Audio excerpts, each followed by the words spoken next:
I'm gonna make a crash course. No, I'm not. That'd be really annoying.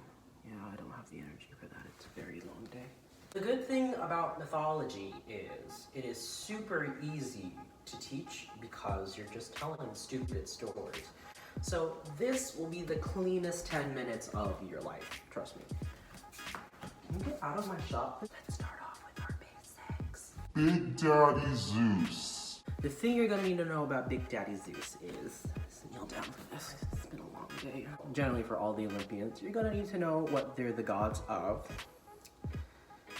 I know I won't have the effort to edit in their names.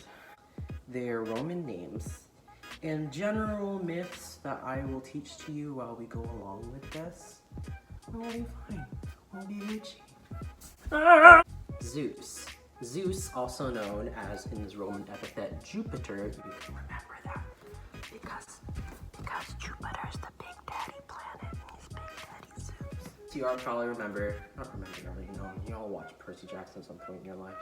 Don't trust that. Do never use Percy Jackson in Latin tests. It will not work. Will not. It'll work a little bit, but it won't work. Okay. So, the thing you need to know about Zeus is, as aforementioned Jupiter, he's the god of all the gods, king of Mount Olympus. He has the sky, the thunder, sky, wind, thunder, and the main myth you're gonna need to know about him is kind of the root of all myths. Okay, we start off with even bigger daddy Cronus. So, story goes is even bigger daddy Cronus is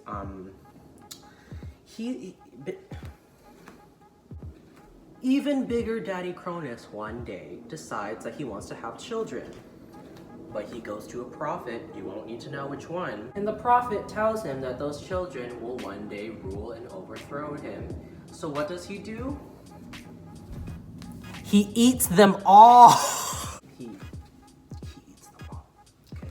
But the mother of those children decides that she saves the firstborn, and that guy's name is Zeus, by the way. Cronus ate like 3 of his kids, and they're all in his stomach now. Well, he thinks he ate 3 of his kids, but there's still Zeus out there. So, Zeus is busy growing up, not being eaten, while his brothers and sisters are inside his dad's stomach being like, wow, I'm being digested.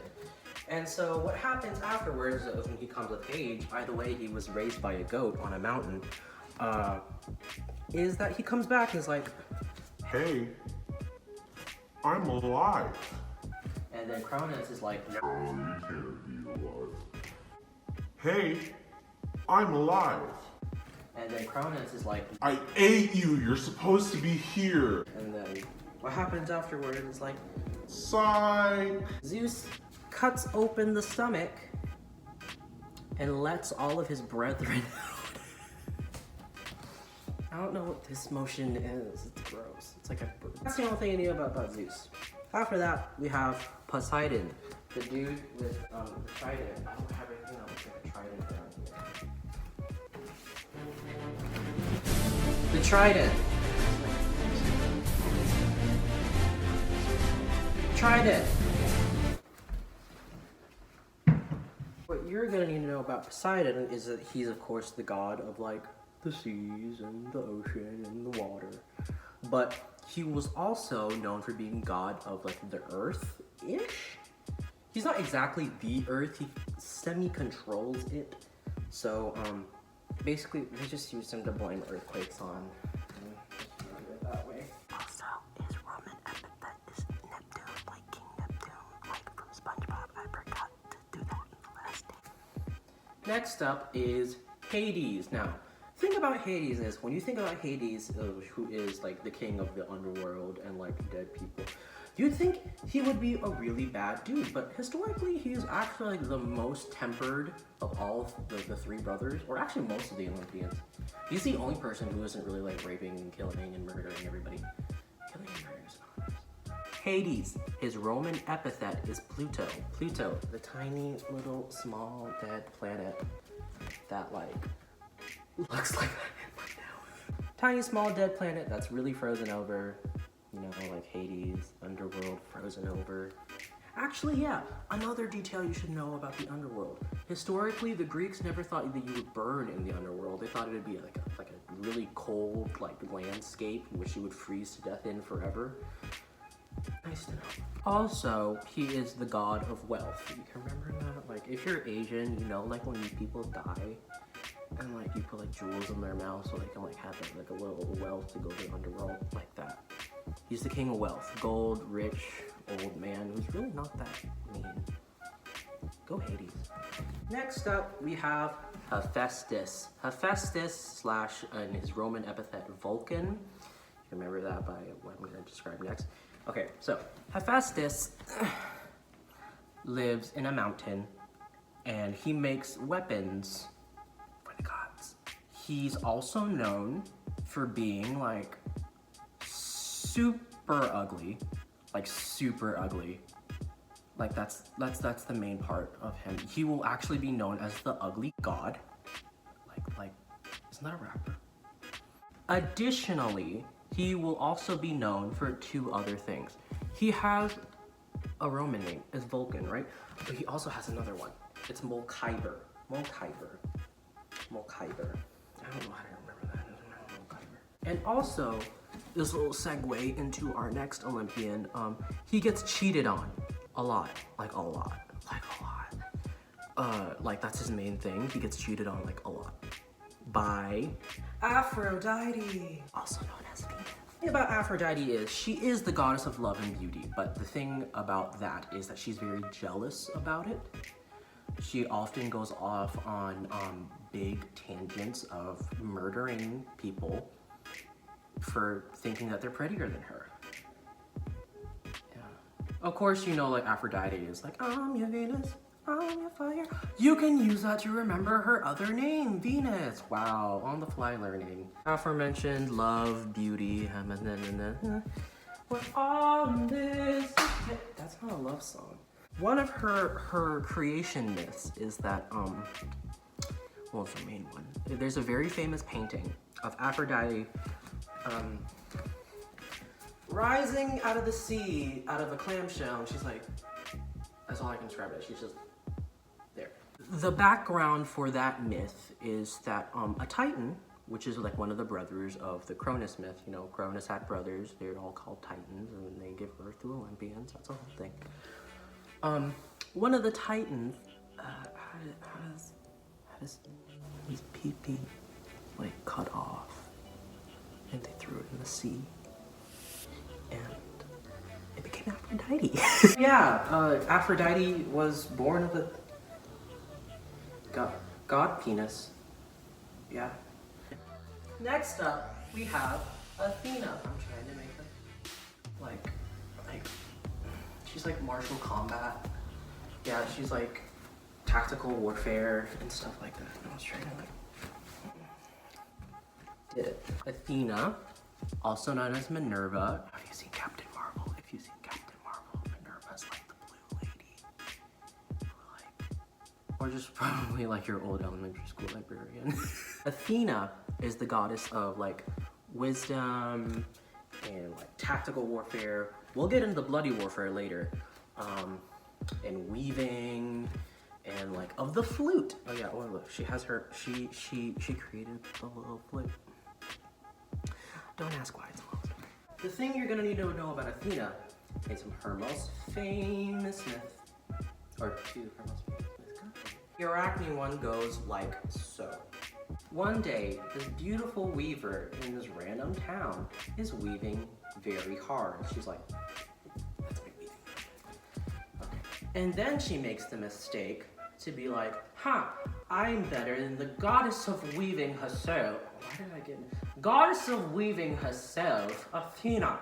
And then Athena is like watching down from the heavens and she's like, oh, for real? And then she comes down in the form of a little old lady and challenges Arachne to a weaving battle in the form of a little old lady. After this happens, she and Athena get into a weaving battle. And Athena loses. She loses. She's the goddess of weaving. And Arachne is like bragging the entire time. It's like, I fucking, this is Ha ha, I won. And Athena, despite being the one that's supposed to be benevolent out of like everybody and like rational, turns Arachne, her name's as a hint to the first spider. So she touches Arachne on the forehead, she's like, and then Spider-Man. The next one we're gonna be covering is Hermes. Also known as Mercury. Okay, I remember that by like Mercury, like it's like a liquid metal, right? And it runs fast. We'll get into the fast part later. Okay, Mercury / Hermes is known for being the messenger of the gods. Since no messages were instant back then, besides if you used Hermes, he has to be instant. So he has that little, well, ooh, I'm flexible. He has little wings on his sandals, his winged sandals. That's gonna be a thing you need to remember because he runs fast. Wings on his sandals. He's also generally remarked as like a god of like doctors, which is into like another myth which I will not go into right now. But just remember, he's like a patron of doctors. The next one is Demeter, goddess of the harvest. Ew. Okay. Demeter, goddess of the harvest, also known as Ares. Think of it as a caring woman. I'll get into it later. Her main myth is she has a daughter named Persephone. You're gonna need to really pay attention to this one. So one day, Persephone's picking flowers in an orchard, like, oh my god, here's a pretty flower. What's that? That was Hades. Hades thinks she's really pretty. So what he does is he comes down on a little chariot and he comes out and sweeps her up and kidnaps her. And Demeter is like, ah! Persephone is taken off to the underworld where she goes off and like, you know, is like married to Hades or whatever. And then she decides to have a little snack. Snack is very important. Persephone like chucks back some pomegranate seeds and they're in her belly, and you know, the secret rule of the underworld is if you eat anything in the underworld, you kind of have to stay there like forever. But Demeter finds out that Persephone was kidnapped by Hades, and she strikes a deal with Hades, which is like, you can have my daughter for like half the year, and then the other year she could. Demeter finds out that Persephone has been kidnapped by Hades and strikes up a deal, which is like, please give me back my daughter. You can have her for like half the year, have her for the other half. And Hades is like, okay. The myth goes as such. Persephone comes back home for half the year. The other half the year she leaves. When she leaves, it's called winter. When she comes back, it's called summer. And then when it becomes winter is when Persephone leaves and Demeter gets sad and all the trees die because she doesn't want to do anything. And that's that. Dionysus, the god of chucking it back. Dionysus, also known by his Roman name Bacchus, is the god of wine and partying, and also manic madness that forces you to kill your entire family, but we won't get into that. There's no real stories attached to Dionysus. Just know that he's like wine and partying and murder. The next one's also a real popular one. His name is Ares. Ares, god of war. Wouldn't it be funny if Ares, the god of war, just like, hi, I'm Ares. You know, blah-de-blah, god of war, blood, bloodshed, blood war, war blood, things like that. But here's an interesting part. Full circle! Remember when I mentioned that Hephaestus is always getting cheated on by Aphrodite? He's who she sleeps with. And another thing, I don't think I did Athena's thing yet. This ties back to the goddamn right. Athena and Ares are fighting over a city. It's a very popular city. It doesn't have a name yet, but they want it. So, thing happens, and Athena talks to the people, and she's like, if you make me queen of this city, I shall make an olive tree.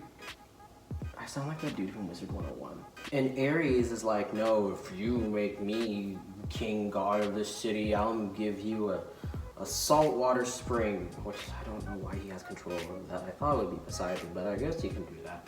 The people talk back and forth, like, tree, salty water. And then they choose the olive tree. And that city, since Athena won it, is called Athens. Wow. Full circle. The next one is going to be a 2-for-1 deal.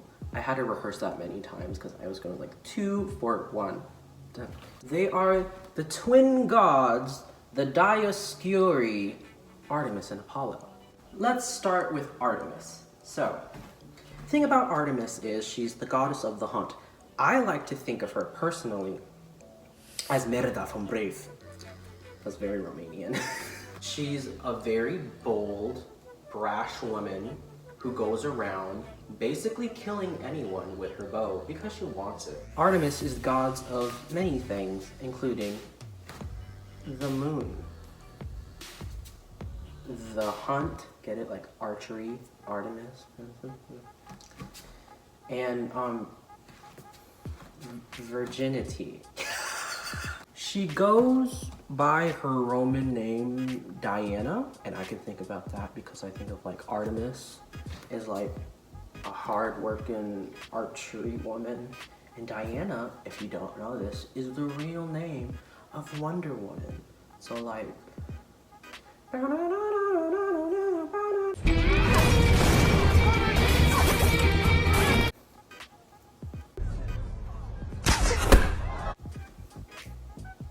yeah. Next up is her brother Apollo, who, funny enough, does not have a Roman name. The Romans and the Greeks worshipped Apollo under the same name, and actually at some point they just like fused like the pronunciations and became this weird like in-between ground, but you don't need to know that. Apollo is the god of the sun and music and healing. There is but one single myth you need to know about Apollo. Is about the time that he had a son, and the son was being bullied in school, and his mom didn't tell them that his dad was a freaking god, and she's like, by the way, your dad's a god. So he goes up to Apollo. His name is Phaethon, by the way. It's spelled like PH, like Phineas. He goes up to his dad and he's like, you drive the sun around, people bully me, can I drive the sun around so they don't bully me? And Apollo's like, sure, go ahead. And the kid was like, he's in sky, he's like, wee, and then he loses control and he drags the sun across the hecking earth. Is the goddess of the gods, goddess of the gods. She's Zeus's wife. It's kind of her thing. One thing you should know about a thing between Zeus and Hera is Zeus can't keep it in his pants. And Hera gets very, very mad about that.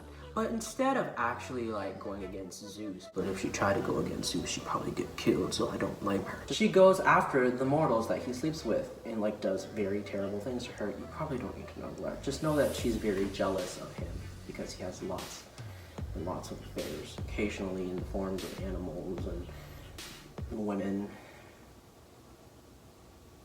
a fusion of men and women. And the last one is Hestia. Don't worry about her. Really don't worry about her at all. Hestia is the goddess of the hearth, which is like the home.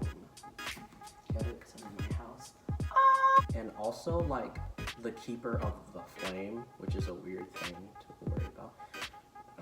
It's not even like the eternal flame, just keeper of like a fire. Not a specific one, just a fire. But you will need to know her because of one thing. She is the head goddess of the Vestal Virgins. The Vestal Virgins are a Roman cult, basically, of virgins who pledge to keep their virginity and pledge to keep the flame of flame and things like that. They're just kind of like weird priestesses. But you can remember Hestia and Vestal Virgins because like Vestal Virgins, which is Vesta, Hestia, they rhyme. I promise you, the majority of the mythology questions on every year will be about the 12 Olympians, and you don't need to worry about much. If you need anything else, just come talk to me. Bye!